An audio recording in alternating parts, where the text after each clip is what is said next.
8 oktyabrda Viyanada Türkmenistanyň raýat jemgyýetçiliginiň wekilleriniň duşuşy geçirildi. Türkmenistanyň Kronikasy we Türkmen News web sahypalarynda çap edilen maglumaty görä ýygynaga gatnaşanlar Türkmenistandaky häzirki ýagdaýy, ýagny ýurtda adam hukuklarynyň bozulmagy, daşary ýurtlardaky türkmen raýatlarynyň ýagdaýy, epidemiologik ýagdaýy, ýagny hökümetiň COVID-19 keseliniň ýurtda bardygyny inkar etmegi, korrupsiýa meselesi, halkara guramalary, maliýe guramalary we hökümetler bilen özara işleşmegi we beýleki meseleleri ara alyp pikir alışypdyr. В первую очередь эта встреча планировалась для того, чтобы просто люди работали. Duşuşuk türkmen giňişligini işleýän adamlaryň birek-biregi tanamagy, bir-biri bilen tanışmagy, ýüzbe-ýüz duşuşmagy, Türkmenistanaky häzirki ýagdaýy ara alyp maslahatlaşmak üçin geçirildi. Sebäbi lukmançylyk we epidemiolog nukdaý nazardan häzirki ýagdaý gaty kyn. Koronawirusyň mewjudlýanlygyny bilýäris. Kyn sosial ykdysady ýagdaýdan we häzirki wagtda Türkiýede demirgalyk Kiprde we beýleki ýurtlarda köp sanly işçi migrantlaryň problemasynyň hem habarly. В большом количестве находится в данный момент в Турции, на Северном Кипре, в других странах. Diýip garaşsy Türkmen News online neşriniň dolandyrjysy Ruslan Miýatiýew Azatlyk radiosu bilen söhbetdeşlikde aýtdy. Duşuşyga Adam hukuklary boýunça Türkmen Helsinki fondunyň başlygy Täjegül Begmedow, Türkmenistanyň Grajdan Demokratik Bileşiginden Vyacheslav Mehmedow, Türkmenistanyň Garaşsyz Ýuristler Assosiasiýasyndan Timur Mesrihanow, Türkmen News neşriniň dolandyrjysy Ruslan Miýatiýew, Türkmenistan Birleşsin toporundan Çemen Öre, Adam hukuklary boýunça Türkmen inisiatiwasy guramasyndan Farid Tuhbatulin we Ruslan Tuhbatulin, Adam hukuklary boýunça Türkmen Helsinki fondundan Ana Durdyhadjyýew, Türkmenistanyň Respublikan partiýasynyň lideri Nur Muhammed Hanamow gatnaşdylar. Duşuga Ewraziýanyň azatlygy adam hukuklary guramasynyň wekili Leyla Nazgul Seýdbek we beýleki aktivistleriň hem gatnaşanlygy habar berilýär. Türkmenistanyň Kronikasynyň maglumatyna görä duşugyň netijesinde Türkmenistandaky sosial ykdysady ýagdaýy bilelikde sin etmek, adam hukuklarynyň bozulmagyny ýydarlamak we dowam edýän wakalara sazlaşykly jogap bermek kararyna gelinipdir. Çelede maglumatda gatnaşyjylaryň reaksiýa görkezmek gurallarynyň biri hökmünde köpçülüge habar bermek we açyk hatlar ýüzlenmeler, beýannamalar hem maslahat ediş ýygnaklar arkaly halkara guramalar bilen işleşmekdir diýip hasap edýänligi aýdylýar. Raýat jemgyýetçiliginiň wekilleriniň ýygnagyna gatnaşanlaryň käbiri Viyanadaky Türkmenistanyň ilçihanasyna hem barypdyr. Ruslan Miýatiýewiň sözlerine görä aktivistlere ilçihana girmäge ruhsat berilmändir. Мы ходили небольшой группой, не все участники. Biz kiçi topar bolup bardyk. Bu hem öňünden planlaşdyrylmany. Käbir aktivistler bilen gidip Türkmenistanyň syýasy tutsaglaryň sanynyň köpelmegine öz garaýşymyzy bildirmegi makul bildik. Nurgeldi Halikow, Hursanay Ismatullaýewa we türmede agyr ýagdaýda galýan Mansur Mingelov we öz pikirlerini beýan edenlikleri üçin uzak möhletli türme tutsaglygyna hökm edilen beýleki aktivistler. Olar hiç ili jinayet etmediler, ýöne hukuklaryny talap edenlikleri üçin cezalandyryldy. Bize ilçihanada gapyny açmadylar. Ýötede bir diplomatik nomerli awtowlaryň duranlygyny gördük, olary jaň etdik. Soň kagy düzüne syýasy tutsaglary erkinlik diýip ýazykda ilçihananyň poçta gutusuna goýup gaýtdyk. Aldılar diýip umyt edýärin. Оставили эту бумагу бросили в почтовый ящик посольства. Я надеюсь, они получили это. Diýip Ruslan Miýatiýew aýtdy. Miýatiýewiň agdan aktivistleriniň biri Türkmenistandaky buluşlaryň hukuklaryny goraýjy Mansur Mingelov syýasy matlaply birnäçe aýplamalar ýetýärinde 2010-njy ýylda 22 ýyllyk azatlykdan mahrum edilipdi. Aktivist özüne ýöňkelýän aýplamalary boyun almady. Mingelov berk rejimli koloniýada saklanýar. Nurgeldi Halikow bütün dünýä saglyk guramasy missiýasynyň agzalarynyň Aşgabatdaky suratlaryny habar serýeşdelerini iýerenden soň galp aýplamalar sebäpli 2020-nji ýylda 4 ýyl azatlykdan mahrum edilipdi. Lukman Hursanay Ismatullaýewa 2021-nji ýylyň 16-njy iýulynda tutsak edildi. Bu onuň beýkanun işden çykarylmagy baradaky ýagdaýynyň Ýewropa parlamentiniň agzalarynyň Merkezi Aziýada basyş alamatlary adam hukuklaryny goraýjylaryň sesleri atly Guran konferensiýasynda agzalmagynyň ýygyny ýüze çykdy.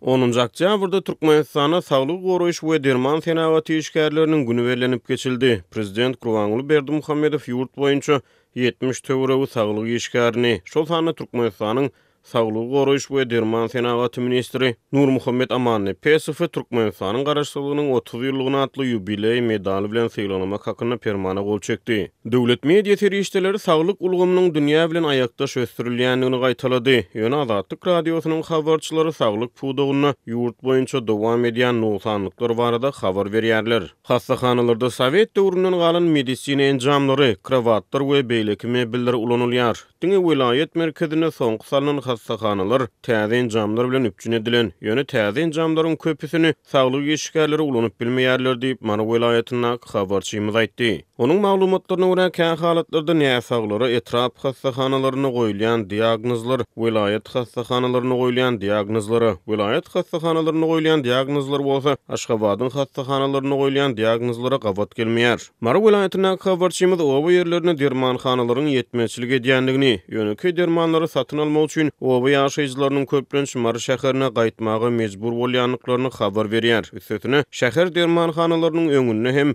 ýygyderli nobatlar emele gelýär. Galbertde habarçymyzyň maglumatlaryna görä käbir etrap merkezlerine bir ýa iki dermanhana bar bolsa-da, oba ýerlerine hususan çet obalarda asla dermanhana ýok. Etrap dermanhanalaryna hem zerur bolan ähli dermanlar mudama tapdyryp durmaýar. Derman satyn almak üçin merkezi dermanhanalara baryp bir näçe sagat nobata durmaly. Etrap merkezlerinden daşda ýaşaýan adamlar hatda kelle agrysynyň dermany üçin hem bir näçe sagat ýol söküp merkeze barmaly. Obalarda hiç ýeri dermanhana ýok, öýlerde derman satmagy ruhsat berilmeýär. Etrap dermanhanalaryndan zerur dermanlaryň köpsini tapyp bolmaýar. Şol sebäpden merkeze ýagny Mara şäherine gaýtmaly bolýar. Çet etraplaryň ýaşaýjylary Mara şäherine baryp uzaklyk günlerini dermanyň gözlegine geçirýärler. Diňe kösünçlük diýip bir ýaşaýjy Azatlyk radiosynyň habarçysy bilen gurrundaşlykda aýtdy. Dermanhana ýetmeçiligi käbir adamlaryň öýlerine gizlin ýagdaýda derman sewdasy bilen meşgullanmagyny alyp gelýär. Şeýle habarçymyz öýüne derman satýan adamlaryň polisiýa tarapyndan ýöneljändigini habar berýär. Galbertde onuň maglumatlaryna görä häkimetler derman satmagy ruhsat berýän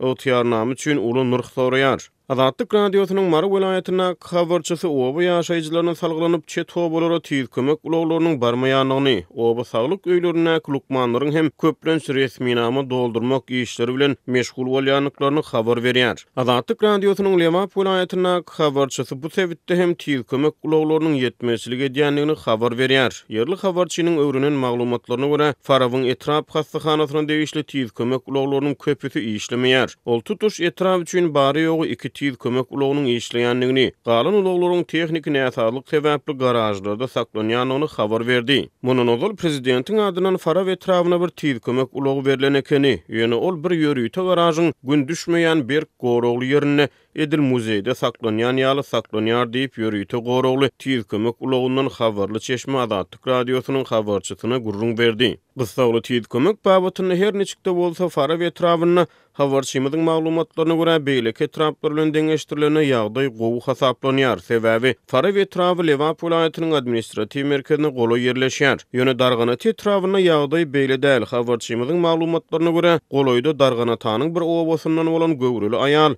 tiz kömek ulagy bolman soň takside keselhana barýarka çağasyny hususy takside dogurupdyr. Edil şuňa meňde şöne beýleki bir has pajigaly wakada Kerke etrawynyň hatap geňeşliginden bolan bir göwrüli aýal takside keselhana barýarka onuň çağasy hem takside dünýä inipdir.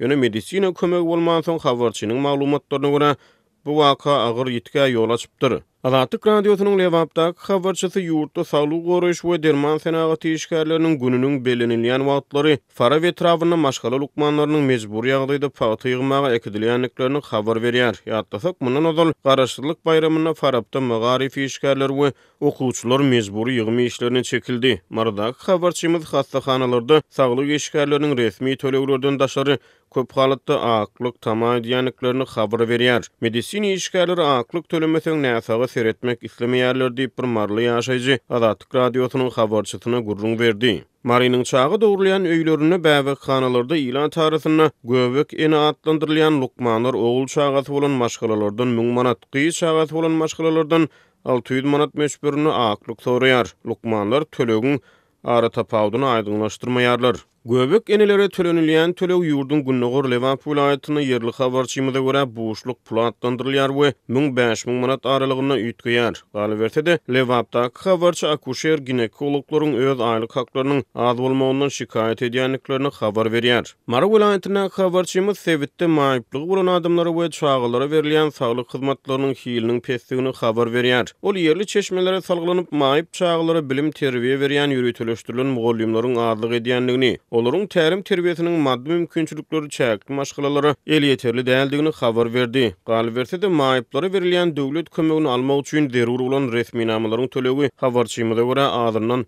4000 manada barabar bolup maýyplygy bolan adamlardan her ýyl ýürüýte komissiýa barlygyndan geçmek talap edilýär. Dogawetdi maýyp adamlar hem her ýyl komissiýadan geçmeli diýip bir ýerli ýaşaýjy Azatlyk radiosynyň habarçysy bilen gurrundaşlykda aýtdy. Habarçynyň maglumatlaryna görä maýyplara berilýän döwlet kömegini almak üçin zerur bolan resmi namany her ýyl komissiýadan geçmeli ýaly hemişelik düýetmek üçin 10.000 manat töwereklerine para bermek sorulýar. Azatlyk radiosynyň mardaky habarçysy yerli lukmanlara salgylanyp Sewit hastaxanalaryna koronawirusa garşy görüşiň üstünlüksiz ýerine ýetirilendigini habar berýär. Ýurdumyza virus gelende biziň lukmanlarymyz hiç ýyly taýýarlyksyz boldy. Ýörüýte okuwlar geçirilse-de köp lukman näsaglara geleňsizlik bilen seretdi. Virusy ýolugyp ýokunç keselleri hastaxanasyna barýan näsaglaryň köpüsi aradan çykdy diýip ýagdaýdan habarly bir çeşme Azatlyk radiosyna gurrun berdi. Azatlyk radiosy Türkmenistanyň saglyk pudugyna nowsanlyklary kemçilikleri boýunça ýurdun saglyk ministrliginden kommentariýa alyp bilmedi. Bu aralykda döwlet ýetkiligine köpçüliklerini habar beriş serişdeleri ýurdun saglygy goraýyş pudugyna gazanlan gaýdylýan ösüşleri wagt edýär. Bu prezident bolmadan ozal ýurdun saglyk pudugyny gödäwçilik eden Gurbanuly Berdimuhammedow alkyş ýagdyrýar. Habarlar gündölügi gepleşigimizde Azatlyk radiosynyň merkezi Aziýa boýunça bilermeni Bruce Panier'in syny bilen dowam etdirýäris. Makalanyň mazmunyna geçmezden ozal, onda öňe sürülen pikirleriň awtoryň özüne degişlidigini, olaryň Azatlyk radiosynyň resmi pozisiýasyny aňlatman bilýändigini nyktaýarys.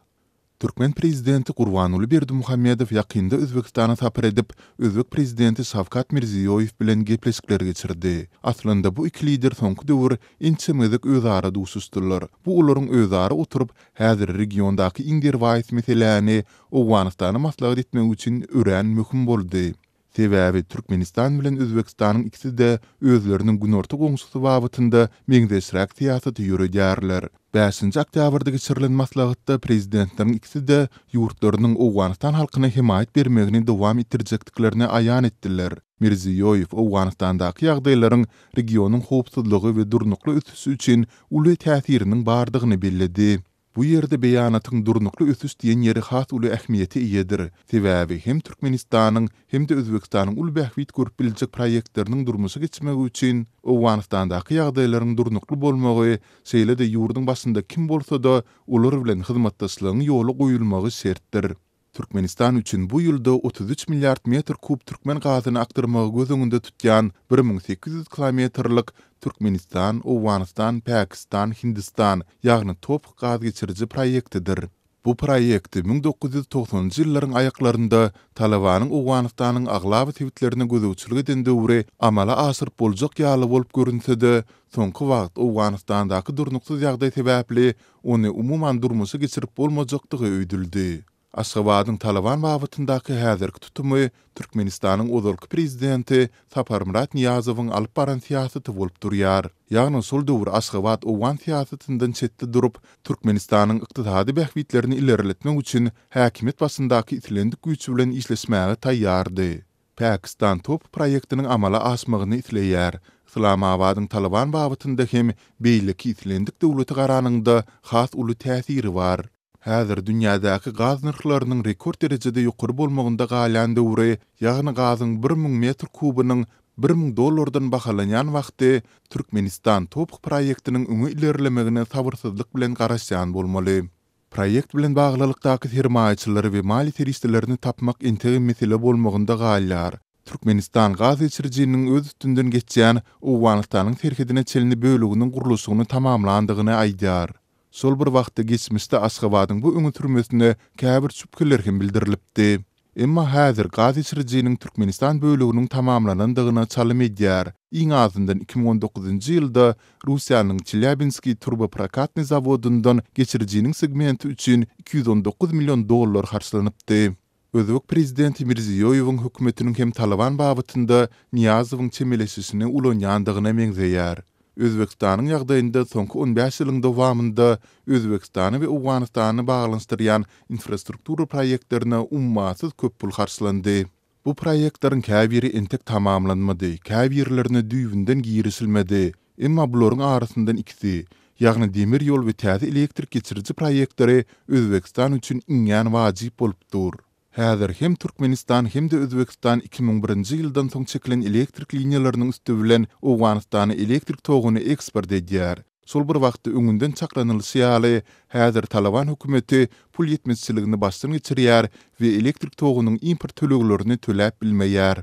Aziýanyň Ütis bankynyň maglumatyna görä, Awganystandaky elektrik energiýasiniň 73% daşarydan import edilýär. Muňa laýyklykda togun importynyň 57%-ni Özbekistan, 22%-ni Iran, 17%-ni Türkmenistan we 4%-ni Täjikistan emele getirýär. Awganystanyň elektrik importy üçin harçlanýan pullary barada durly sanlar bar. Emma görnüşinde ýurt munyň üçin ýylda $300 milyon töweregi harçlaýar. Muňa laýyklykda Awganystana eksport edilýän elektrik togu üçin Türkmenistan $51 milyon, Özbekistan hem $171 milyon töweregi girdici alýardy. Bu ağırlykda Özbekistan özüniň gün ortasyndaky Surxon sebitinden Kabylyň demirazygyndaky Pule Humri şäherini çelini uzayan 500 kilovoltluk elektrik liniýasynyň 260 kilometrlik bölüginiň gurulşygyny alyp barýar. Munyň netijesinde Özbekistanyň Awganystana elektrik tok eksporty 70% çemesi ýokurlanar. Türkmenistandan elektrik energiýasy Awganystanyň demirazyk günwatar sebitlerine akýany bolsa, Özbekistanyň togy Kabyla niýetlenendir. Goloyda The Wall Street Journal neşri Awganystanyň döwlet energiýa kampaniýasynda energiýa importlaryny tölär ýaly $40 milyon töweregi pulunyň galandygyny ýazdy. Munyň netijesinde onuň Merkezi Aziýa goňşularynyň Awganystana elektrik üçinçiligini toktadyp biljekdigi hem aýdyldy.